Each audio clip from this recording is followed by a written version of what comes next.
এতেকাফ। রমজান মাসের শেষ দশকে, শেষ 10 দিন আল্লাহর ঘর মসজিদে এতেকাফ করা। আল্লাহর নবী সাল্লাল্লাহু আলাইহি ওয়াসাল্লাম মদিনার মধ্যে মোট 10 বছর ছিলেন। 10ম বছর ইন্তেকাল করছেন। এই জন্য পুরা বছর হিসাবে 9 বছর, আর 10 নাম্বার বছর ইন্তেকাল করেছেন। এই জন্য নবী সাল্লাল্লাহু আলাইহি সাল্লাম মদিনার 9 বছরে কোন বছর রমজানের শেষ দশকে মৃত্যু পর্যন্ত তিনি এতেকাফ ছাড়েন নাই। আল্লাহর নবী সাল্লাল্লাহু আলাইহি সাল্লাম প্রত্যেক বছর রমজানের শেষ 10 দিন এতেকাফ করতেন। এর মধ্যে নবীজি সাল্লাল্লাহু আলাইহি সাল্লাম প্রথম বছর পুরা 1 মাস এতেকাফ, রমজান মাসের শেষ দশক এতেকাফ করা। রাসূলুল্লাহ সাল্লাল্লাহু আলাইহি সাল্লাম প্রথম বছর এতেকাফ করেছেন পুরা 1 মাস, পুরা রমজান। আর ইন্তেকাল করেছেন যেই বছর, ওই বছর এতেকাফ করেছেন 20 দিন। তাহলে কখনোই তিনি এতেকাফ ছাড়ে নাই। আর বরঞ্চ 1 বছর এতেকাফ করছে পুরা 1 মাস, আর শেষ বছর এতেকাফ করছে 20 দিন। তাহলে ছেড়ে দিছে কোন বছর? কোন বছর ছাড়েন নাই কখনো তিনি। এবং আল্লাহর নবী সাল্লাল্লাহু আলাইহি সাল্লামের স্ত্রী আম্মা জান আয়েশা রাদিয়াল্লাহু তাআলা আনহা বলেন যে আল্লাহর নবী মৃত্যু পর্যন্ত এতেকাফ করেছেন, এবং নবীজির পরে নবীজির সকল বিবিগণ উনারাও মৃত্যু পর্যন্ত, নবীর স্ত্রীগণ এতেকাফ করেছে। এতেকাফ নবীর বিবিগণও ছাড়েন নাই। তাহলে যেটা এত গুরুত্বপূর্ণ, আমাদের সমাজে এই ব্যাপারে প্রচন্ড পরিমাণ গাফলতি।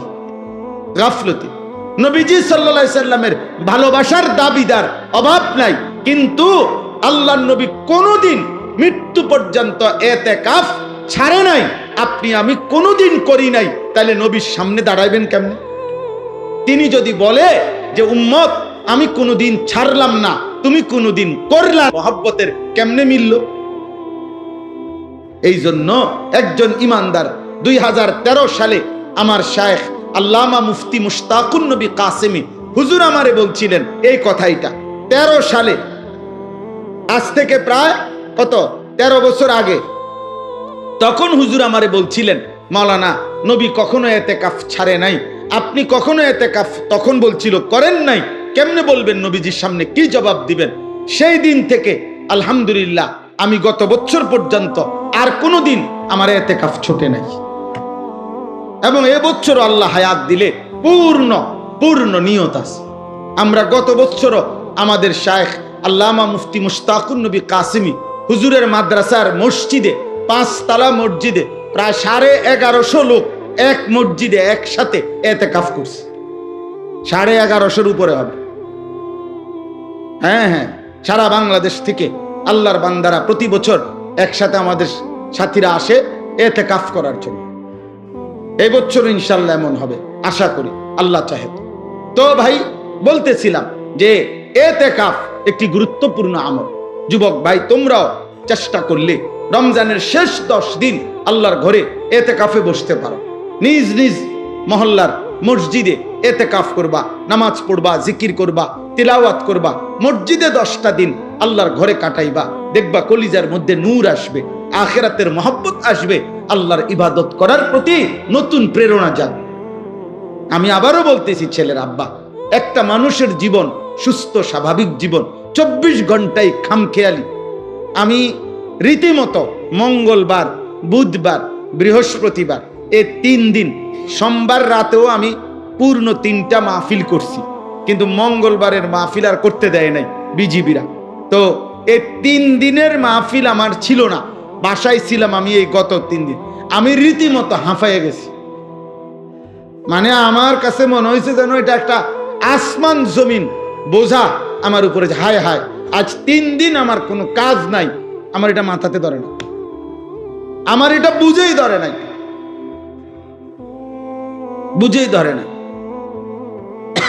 এই জন্য দোস্ত, একজন সুস্থ মানুষ, স্বাভাবিক মানুষ, যে পাগল না, মাতাল না, সুস্থ মানুষ, খোদার কসম, একটা না এভাবে ঘন্টার পর ঘন্টা শুধু মোবাইল টিপে, শুধু নারী দেখে, শুধু ছবি দেখে, শুধু নাচে, গায়ে ফুর্তি করে, শুধু বন্ধুদের সাথে আড্ডা দেয়। এত পাগল মানুষ কেমনে হয় আমি এটা বুঝি। আমি বহুত চিন্তা করছি, এমন তার সিরা মানুষ হয় কেমনে, আমার এটা মাথার দ্বারা। কোন সুস্থ স্বাভাবিক মানুষ আমার দৃষ্টিতে এমন বেওকুফ, এমন বেকার, এমন অলস, এমন অকর্মণ্য মানুষ হইতে পারে না। কি আশ্চর্য কথা, এটা কিভাবে সম্ভব? আব্বা বলো না ভাই, কিভাবে সম্ভব? বলো কিভাবে সম্ভব? এই জন্যই তোমরাই শোনো, দয়া করে তোমরাই ভাবো, একটা ছেলেই ভাবো, এমন সুন্দর হায়াত, এমন জীবন, এমন যৌবন বেহুদা নষ্ট করো। আল্লাহ তৌফিক দান করেন। তাইলে ইতিকাফ, বাবা চাচা যারা আছেন আপনাদেরকে বলি, চাচা আপনারা ইতিকাফ করেন। গ্রামের, আমাদের গ্রামগুলোতে একটা নিয়ম বানায় নিছে, গ্রামের সবচেয়ে অসল, দুর্বল, 80-90 বছর, 100-200 বছর বয়স, এরম বুড়া একবারে জীবনের আশা ভরসা ছেড়ে দিছে এমন একজন অসল মিয়ারে 4 জনে দরাদরি করে আইনা মসজিদের মধ্যে হোতায়া দিয়া রাখে, চাচা আমনে কষ্ট মষ্ট কইরা এই 10 দিন আমাকে ইজ্জত রক্ষার্থে শুধু মারা যাবেন না, কষ্ট করে বাচ্চা থাকবেন, মসজিদে শুধু হুইতে থাকবেন। আমনের এটা ইতিকাফ না, এটা হলো হোতাকাফ, মানে শুয়ে থাকবেন আর কি, এখানে কোন রকম জান্ডা লইয়া পড়ে থাকবেন, শুধু পড়ে থাকবেন। আহা, প্রয়োজনে আমনেরে কানে কানে বলে দিছে কিছু দিমু, খুশি করে দিমু, বাজ্যেবার সময় কি করে দিব, খুশি করে দিব। আস্তাগফিরুল্লাহ। না, আমাদের প্রত্যেকের উচিত, যদি বলেন হুজুর কিছু লোক ইতিকাফ করলে চলে একটি গ্রামে, তো সেই কিছু আমি হব না কেন? আজীবন কিছু অন্য কেউ হবে কেন? আমি হব কোন দিন? নবীজি কি কিছু লোক বলে নবী নিজেকে বাদ দিছিলেন? সাহাবারা বাদ দিছিলেন? আল্লাহ আমাদেরকে তৌফিক দান করে। সর্বশেষ কথা হলো শবে কদর। শেষটা কি? শবে কদর। রমজান মাসের শেষ দশকের বেজর রাত্রিগুলো 21, 23, 25, 27, 29 এই 5টি রাত শবে কদরের সম্ভাবনাময়ী রাত। এক একটি রাত আল্লাহ যদি শবে কদর দান করে তো 1000 মাসের রাত্রির চাইতো উত্তম নেকি, রহমত, মাগফিরাত আল্লাহ দান করে। সুবহানাল্লাহ। এই জন্য যারা আখিরাত দরকার, যার জাহান্নাম থেকে মুক্তি দরকার, তার উচিত রমজান মাসের এই শেষ দশকের বেজর 5টি রাত ইবাদত, আমল, দোয়া, নফল ইবাদত, কান্নাকাটির মধ্যে লিপ্ত থাকা, যেন আল্লাহ তাআলা আমাদের আপনাদের সকলের গুনাহ মাফ করে আল্লাহ যেন আমাকে জান্নাতি বানায় দেয়। এই শেষ কথা, এগুলোর বিস্তারিত ব্যাখ্যা উলামায়ে কেরাম থেকে আরো জেনে নেবেন। তাহলে রমজান আমাদের সামনে, 6টা জিনিস আমাদের সামনে। 1 রোজা, বলেন, তারাবি, ইফতার, সাহারি, ইতিকাফ, এরপরে শবে কদর। আল্লাহ তাআলা আমাদেরকে তৌফিক দান করে। একজন মুসলমান হিসাবে রমজানকে কদর করে প্রত্যেকের উচিত। রমজান মানে ভিন্ন কিছু। আমার শেষ কথা এটাই, রমজান মানে ইমানদারের জন্য ভিন্ন কিছু, আলাদা কিছু, অনেক কিছু। যুগ যুগ ধরে বুজুর্গানে দিন, আল্লাহর প্রিয় বান্দাগণ রমজান মাসে নিজেদের ইবাদত আমল অতিরিক্ত করতেন। আমার শায়েখ সেই 2013 সাল থেকে শায়েখের কাছ থেকে শেখা এই সবক, আলহামদুলিল্লাহ, আল্লামা মুফতি মুশতাকুন নবী কাসিমি হুজুর সব সময় বলে, মৌলানা রমজান মাস ভিন্ন কিছু। আলহামদুলিল্লাহ, আজ অনেক বছর হুজুরের সাথে প্রত্যেক রমজানের শুরুতে আমরা 2 দিন 3 দিন আগে আল্লাহর ঘরের জিয়ারতে, উমরার সফরে যাওয়ার চেষ্টা করি, আবার শেষ দশক ইতিকাফ করার চেষ্টা করি, এই আশায় যে রমজানে অন্যান্য কাজকর্ম কমাইয়া চেষ্টা করা, যে ইবাদত আমল আখিরাতের পুঁজি অর্জনের জন্য বেশি চেষ্টা করা। গুনাহ থেকে বাঁচার একটা মাধ্যম এটাও যে যেই পরিবেশে, যেই অবস্থায়, যেই কারণে গুনাহ হইতে পারে তার থেকে আগের থেকেই দূরে থাকা। কোরআনুল কারীমের মধ্যে আল্লাহ তাআলা বলছেন, তিলকা হুদুদুল্লাহ ফালা তাকরাবুহা, আমি আল্লাহ যা নিষেধ করেছি তা আমি আল্লাহর সীমারেখা, আমি আল্লাহ দাগ দিছি, এটা এরপরে আসা নিষেধ। ধরেন আল্লাহ বলেন এটা আমার সীমানা, প্রতিটা হারাম আমি আল্লাহর সীমারেখা। ফালা তাকরাবুহা, তোমরা হারামের কাছে না, শুধু হারামের কাছাকাছি, মানে দূরের থেকেই সরে থাকো, কাছেও যেও না। একেবারে যেই দাগ দিছে এই দাগের উপরে তো আসবাই না, বরং দাগের কাছেও আসবা না, আরো দূরের থেকে সরে যাবে গুনাহ। এই কথা কোরআনে বারবার আছে। হযরত আদম এবং হাওয়া আলাইহিমাস সালাম সর্বপ্রথম যেদিন উনাদেরকে আল্লাহ তাআলা নিষেধ করছেন যে তোমরা ওই নির্দিষ্ট গাছের কাছে যেও না, ফল খেও না জান্নাতের মধ্যে, ওইখানে ওই দিন নিষেধের বেলায় আল্লাহ তাআলা এই শব্দটা প্রথম দিনই ব্যবহার করছে, ওয়ালা তাকরাবা হাদিহিস শাজারা, তোমরা দুইজন এই গাছের কাছেও যেও না। মানে গাছের সামনে তো যাইবাই না, গাছে দেখা যায় এমন কাছেও যাইও না। এই গুনার ক্ষেত্রে নিয়ম হলো গুনাহ করবে না এটা না, গুনার কাছেও যেও। ওয়ালা তাকরাবুজ জিনা, এই যে কোরআনের শব্দ, তোমরা জিনা হইতে পারে ব্যভিচার, মানে লজ্জাস্থানের নাফাক ব্যবহার, লজ্জাস্থান দ্বারা যে কোনো গুনাহ এটাকে জিনা বলে। এরকম কিছু হতে পারে যার দ্বারা, যেই পরিবেশ, যেই কারণে, তো তার কাছেও যেও, আল্লাহ নিষেধ করছে, কাছেও যেও।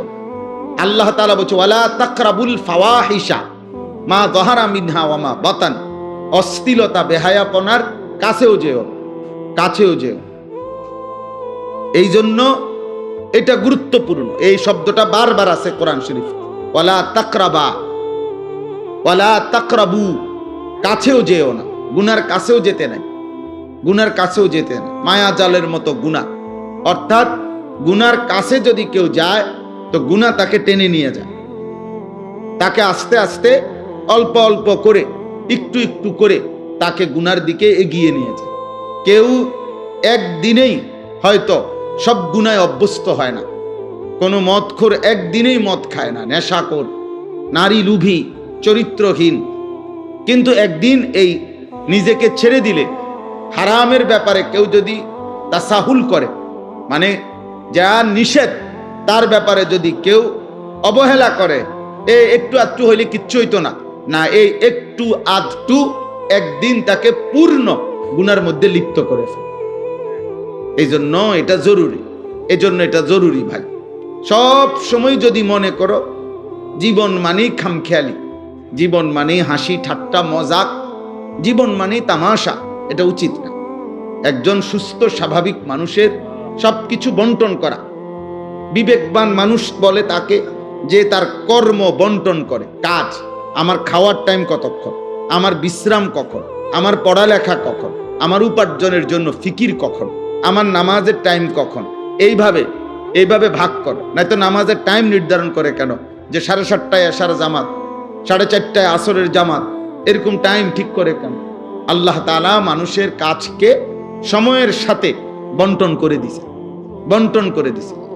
হযরত আব্দুল্লাহ ইবনে মাসউদ রাদিয়াল্লাহু তাআলা আনহু তিনি বলতেন যে আমি আমার হায়াতের ওই মিনিট, ওই সেকেন্ডকে অনর্থক মনে করি যে সেকেন্ড আমার আখিরাতের কোনো কিছু অর্জন হয় নাই। তিনি বলতেন আমি আফসোস করি আমার ওই সময়টুকুর জন্য, যে সময়টুকু আমি আমার পরকালের জন্য কোনো পুঁজি সংগ্রহ করতে পারি। কোরআনুল কারীমের মধ্যে আল্লাহ তাআলা সময়কে ভীষণ গুরুত্ব দিয়েছেন, আলাদা আলাদা করে। ওয়াল ফজর, আল্লাহ তাআলা বলছেন আমি আল্লাহ। এই ছেলে, কি ব্যাপার দোস্ত, ফাজলামি করো নাকি? আরে কি মস্কারি করো না?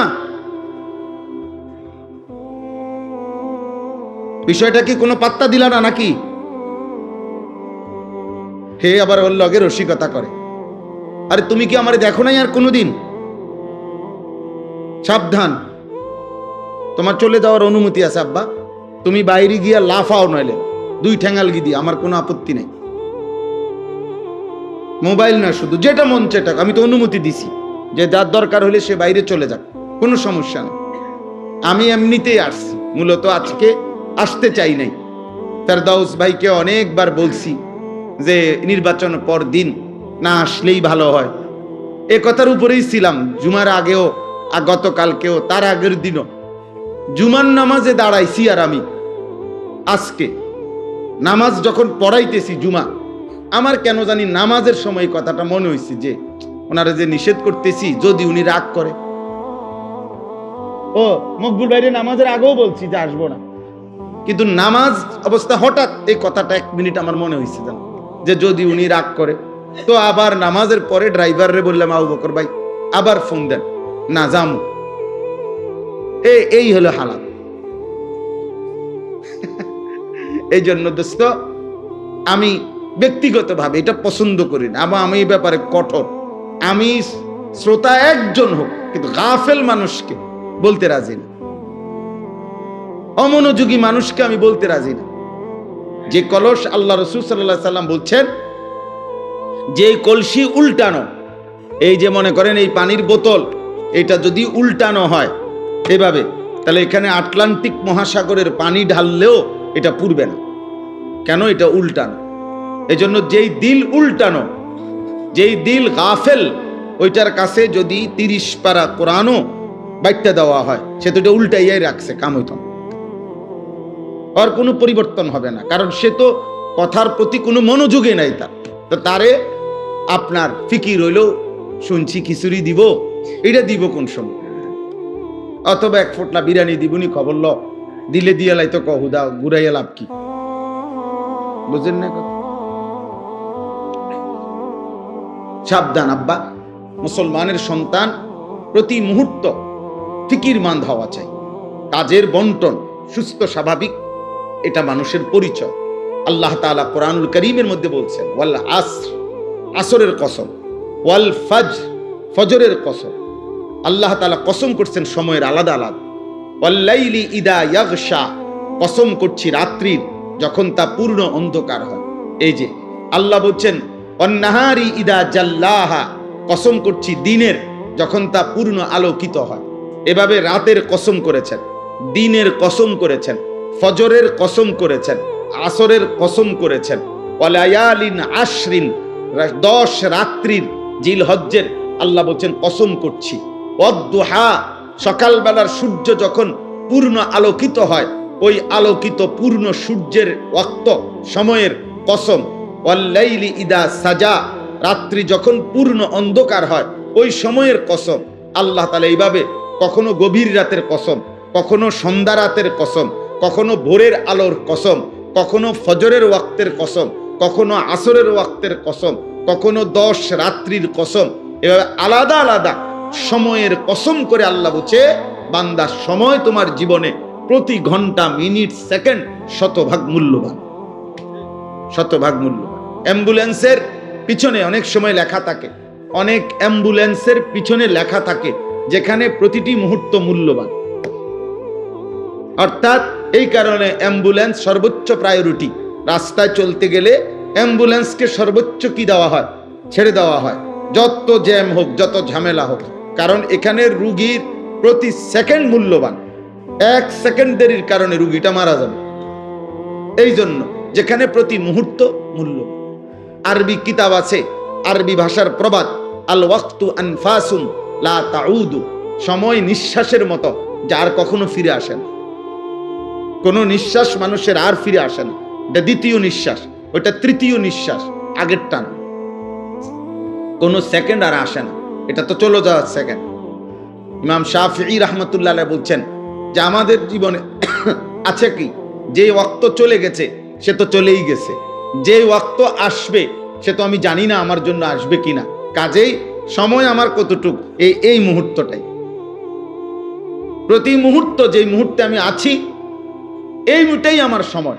কারণ আগামীর মুহূর্ত আমার জীবনে আসে না নাই তার তো কোনো নিশ্চয়তা নাই। পিছনের মুহূর্ত তো চলেই গেছে, তাকে তো আর ধরে আনার সুযোগ নেই। পিছনের কোনো মুহূর্ত আর আনা যাবে না। আগামীর কোনো মুহূর্তের নিশ্চয়তা আছে, তাহলে এই শুধু এখনই এটুকু সময়।